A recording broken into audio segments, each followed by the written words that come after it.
स्वागत है आप सभी का सुंदर पाठशाला के इस मंच पर। आज हम आपको लेकर चलेंगे भारतीय दर्शन की उस धारा में जिसने हजारों साल पहले समाज के सामने एक अलग और साहसिक विचार रखा था। वह था चार्वाक दर्शन, जिसे लोकायत भी कहा जाता है। यह कहानी है उस सोच की जो कहती थी जब तक जीवित हो जीवन का आनंद लो, मृत्यु के बाद कुछ नहीं।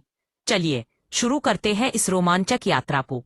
बहुत समय पहले जब भारत में वेदों और उपनिषदों का युग चल रहा था, तब हर तरफ यज्ञ, पूजा, मंत्र और आत्मा के विचारों की गूंज थी। लोग स्वर्ग और मोक्ष की बात करते थे, पुनर्जन्म पर विश्वास रखते थे।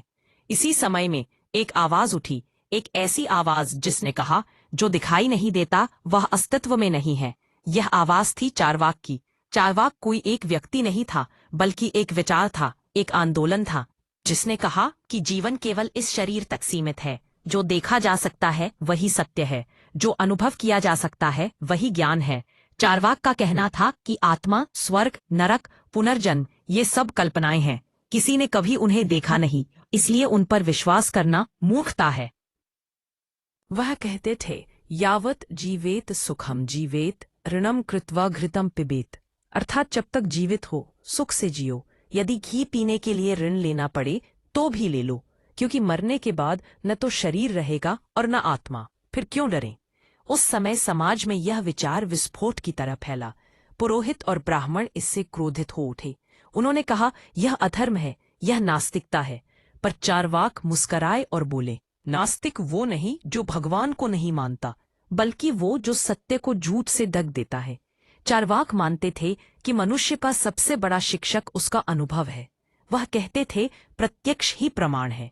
जो आंखों से देखा जाए वही सत्य है, कानों से सुना जाए वही स्वीकृत है, बाकी सब भ्रम है। उन्होंने वेदों को भी चुनौती दी। कहा, वेद मनुष्यों द्वारा रचे गए हैं, कोई दैवी ग्रंथ नहीं। उन्होंने कर्मकांडों की आलोचना की और कहा कि यज्ञों में घी जलाना व्यर्थ है। अगर घी जलाने से देवता प्रसन्न होते तो क्यों न घर में आग लगाकर सब प्रसन्न कर दिए जाए।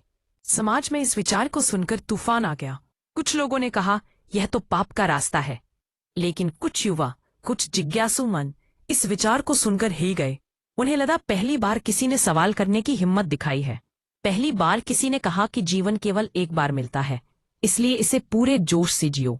चार्वाक दर्शन कहता था, मनुष्य के 4 तत्व है, पृथ्वी, जल, अग्नि और वायु। इनका मेल शरीर बनाता है। जब ये अलग होते हैं तो मृत्यु होती है, इसके बाद कुछ नहीं बचता। कोई आत्मा शरीर से बाहर नहीं निकलती। यही विचार आगे चलकर भौतिकवाद, मटीरियलिज्म का आधार बना। एक बार की बात है, किसी राजसभा में एक ब्राह्मण विद्वान और एक चार्वाक दार्शनिक के बीच संवाद हुआ। ब्राह्मण ने पूछा, तुम कहते हो कि आत्मा नहीं है, तो फिर कर्म का फल कैसे मिलेगा। चार्वाक मुस्कराया, फल वही पाता है जो कर्म करता है। यदि तुम दूसरों को दुख दोगे तो वे तुम्हें दुख देंगे, इसमें किसी देवता की आवश्यकता नहीं। सभा में सन्नाटा छा गया। राजा सोच में पड़ गया, क्या सच में हम उन बातों पर विश्वास कर रहे हैं जिन्हें कभी देखा नहीं। चार्वाक ने धर्म की जड़ों को नहीं काटा, बल्कि अंधविश्वास की जड़ों को चुनौती दी। उन्होंने कहा, धर्म वह नहीं जो तुम्हें डराकर झुकाए, धर्म वह है जो तुम्हें सोचने की स्वतंत्रता दे।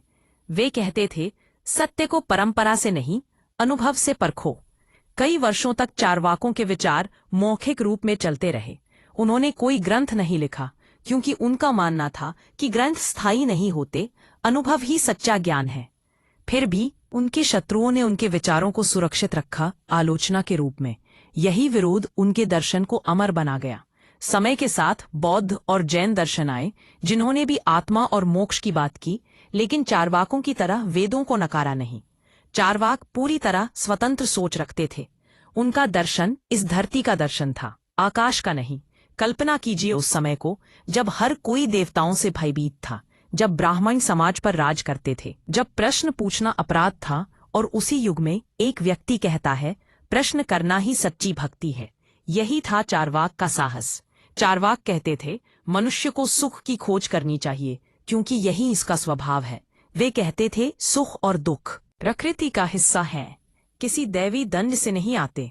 उनका यह विचार समाज के गरीब वर्गों को आकर्षित करने लगा, क्योंकि उन्हें पहली बार लगा कि ईश्वर के नाम पर जो ऊंच नीच की दीवारें खड़ी की गई हैं वे झूठी हैं। धीरे धीरे चार्वाक दर्शन एक जन आंदोलन बन गया। कई राजाओं ने भी इसे अपनाया, क्योंकि यह उन्हें सत्ता से नहीं सत्य से जोड़ता था। लेकिन ब्राह्मण वर्ग ने इसे मिटाने की कोशिश की। चारवाकों को नास्तिक कहा गया, उनके ग्रंथ जला दिए गए। फिर भी विचार कभी नहीं मरे।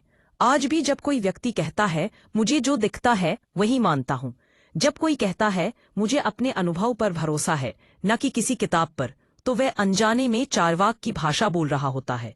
चारवाक ने हमें सिखाया कि जीवन डर से नहीं समझ से जीना चाहिए। उन्होंने कहा, मृत्यु के भय से जीवन मत छोड़ो, जीवन को इतना सुंदर बनाओ कि मृत्यु भी सम्मान करे। और यही चारवाक दर्शन का मूल संदेश है। जीवन एक अवसर है, इसे भोगो, इसे जियो, इसे समझो, क्योंकि शायद यही सब कुछ है। इतिहास में चारवाक का नाम मिटाने की बहुत कोशिश हुई, लेकिन उनका विचार आज भी हर उस व्यक्ति में जीवित है जो सवाल करता है, जो अपने अनुभव से सत्य खोजता है। वे कहते थे, सत्य वही है जो आंखों से दिखे, कानों से सुना जाए और दिल से महसूस हो। समय बीत गया, युग बदल गए, पर चारवाक का साहस अमर है, क्योंकि किसी ने तो शुरुआत की थी, प्रश्न पूछने की, देखने की, सोचने की, और वही शुरुआत मानवता की सबसे बड़ी क्रांति बनी। तो मित्रों, अगली बार जब आप जीवन के अर्थ पर सोचें, जब आप किसी अनदेखी शक्ति के डर से अपने विचार रोके, तो याद रखिए, चारवाक ने हजारों साल पहले कहा था, जो दिखता है वही सत्य है, बाकी सब कल्पना है। पिछले भाग में चारवाक ने समाज को हिला दिया था। उसकी आवाज गूंज रही थी, जो दिखता है वही सत्य है, बाकी सब कल्पना है। इस विचार के सामने कई दार्शनिक खड़े हुए, और उनमें से पहला थे गौतम बुद्ध। बुद्ध ने भी वेदों को अस्वीकार किया था, लेकिन उनके शब्दों में एक मध्यम मार्ग था। उन्होंने कहा, ना तो अत्यधिक भोग, ना अत्यधिक त्याग। चारवाक ने भोग को जीवन का आधार बताया। बुद्ध ने उत्तर दिया, भोग में दुख छिपा है। दोनों ने ईश्वर को नकारा, लेकिन बुद्ध ने आत्मा की अनित्य होने की बात की। चारवाक ने कहा, हाँ, सब क्षणभंगुर है, इसलिए जियो। बुद्ध ने चेतावनी दी, क्योंकि सब क्षणभंगुर है, इसलिए मोह मत रखो। उनके मार्ग अलग अलग थे। एक ने जीवन में स्वाद खोजा, जबकि दूसरे ने शांति। फिर भी दोनों ने एक बात पर सहमति जताई, अंधविश्वास नहीं, अनुभव ही प्रमाण है। इसके बाद महावीर स्वामी का उदय हुआ। उन्होंने आत्मा की शुद्धता की बात की और अहिंसा को धर्म का सर्वोच्च रूप बताया। चारवाक ने चुटकी ली, आत्मा है ही नहीं, शुद्ध क्या करना। जैन बोले, जीवन तपस्या से महान बनता है। चारवाक का उत्तर था, जीवन आनंद से सुंदर बनता है। यहाँ दो दिशाएं थीं, एक भीतर की यात्रा और एक बाहर की। इतिहास के पन्नों में यह संवाद कभी लिखा नहीं गया, लेकिन कल्पना कीजिए कि यदि चारवाक और महावीर आमने सामने बैठे होते, तो शायद महावीर मौन रहते और चारवाक मुस्कुराकर कहते, मौन भी तो एक उत्तर है। अब वेदांत का समय आया। वेदांत ने कहा, सत्य एक है, ब्रह्म ही सब कुछ है। चारवाक ने इस पर प्रतिक्रिया दी, ब्रह्म नहीं, शरीर ही सब कुछ है। वेदांत ने आत्मा और परमात्मा के मिलन को मोक्ष कहा। चारवाक बोले, मिलन तब तक है जब तक सांसें हैं। दोनों के विचारों की गहराई अलग थी, लेकिन खोज एक थी, सत्य की। एक दिन एक वेदांती सन्यासी और चारवाक दार्शनिक आमने सामने आए। सन्यासी ने पूछा, हे चारवाक, तुम शरीर को ही सब कुछ मानते हो, क्या आत्मा का अस्तित्व नहीं देखते? चारवाक ने मुस्कुराते हुए कहा, जब शरीर में प्राण रहते हैं तब बोलते हो, सोचते हो, प्रेम करते हो। जब ये प्राण चला जाता है सब खत्म। आत्मा जाती है तो लौटकर क्यों नहीं आती? सभा में मौन छा गया। राजा ने कहा, दोनों के पास तर्क है, पर कौन सही है? चारवाक ने कहा, सही गलत का फैसला हर व्यक्ति खुद करे। मैं सिर्फ इतना कहता हूं, डर कर मत जियो। समय बीतता गया। बुद्ध का संघ फैला, जैन धर्म ने रूप लिया और वेदांत ने समाज की मुख्य धारा संभाली। चारवाक धीरे धीरे इतिहास के पन्नों में खो गया, लेकिन उसका विचार हर दर्शन की जड़ में मौजूद रहा। बुद्ध ने जो प्रत्यक्ष कहा वह चारवाक की देन थी। वेदांत ने जब अनुभव को श्रेष्ठ बताया तो वहां भी चारवाक की छाया थी। हर युग में जब किसी ने कहा, मैं ईश्वर को नहीं मानता, पर मैं सच की तलाश में हूं, तो वह चारवाक की आत्मा ही बोल रही थी। चारवाक ने भले ही आत्मा को नकारा, पर उनके विचार आज भी जीवित है। हर वैज्ञानिक प्रयोग में, हर प्रश्नवाचक मन में, हर स्वतंत्र विचार में। चारवाक ने सिखाया, ज्ञान किसी पुस्तक में नहीं, अनुभव में है। आज हम बौद्ध, जैन, वेदांत और चारवाक को देखते हैं तो लगता है ये विरोधी नहीं, बल्कि एक दूसरे को पूरा करने वाले हैं। चारवाक ने कहा भोग, बुद्ध ने कहा संयम, जैन ने कहा त्याग, वेदांत ने कहा ब्रह्म। चारों ने मिलकर मनुष्य के जीवन का पूरा चक्र बनाया। कभी आनंद, कभी तप, कभी विचार, कभी समर्पण। यही भारत की विशेषता रही। विरोध भी यहाँ संवाद में बदल जाता है।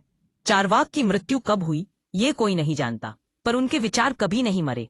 वे हर उस बच्चे की हंसी में है जो डर से मुक्त है, हर उस व्यक्ति की सोच में है जो प्रश्न करता है, हर उस इंसान की हिम्मत में है जो सत्य को देखने की कोशिश करता है। वेदांत ने कहा ब्रह्म सत्य है, चारवाक ने कहा अनुभव सत्य है। दोनों रास्ते अलग, लेकिन मंजिल एक, सत्य का स्पर्श। तो मित्रों, यही है चारवाक दर्शन का दूसरा अध्याय, जहां उसने टकराई परंपराओं से, मगर हारा नहीं, बल्कि सभी को सोचने पर मजबूर कर दिया। क्योंकि असली दर्शन वही है जो प्रश्न पैदा करे। और अंत में चारवाक के शब्द गूंजते हैं, जीवन को समझो, क्योंकि यही एकमात्र चमत्कार है। एक समय की बात है जब धरती पर केवल मनुष्य की जिज्ञासा ही थी और विज्ञान का जन्म होना बाकी था। उस युग में चारवाक नामक एक महान विचारक ने अपनी आवाज उठाई, जिसने लोगों को सोचने और सवाल पूछने की प्रेरणा दी। चारवाक ने कहा, जो देखा जा सकता है वही सत्य है। उनकी यह आवाज उस युग में गूंज उठी जब लोग देवताओं और अंधविश्वासों की लकीरों में बंधे हुए थे। चारवाक ने अपने शिष्यों को सिखाया कि प्रत्यक्ष ही प्रमाण है। वे उन पहले लोगों में से थे जिन्होंने अनुभव की महत्ता को समझा।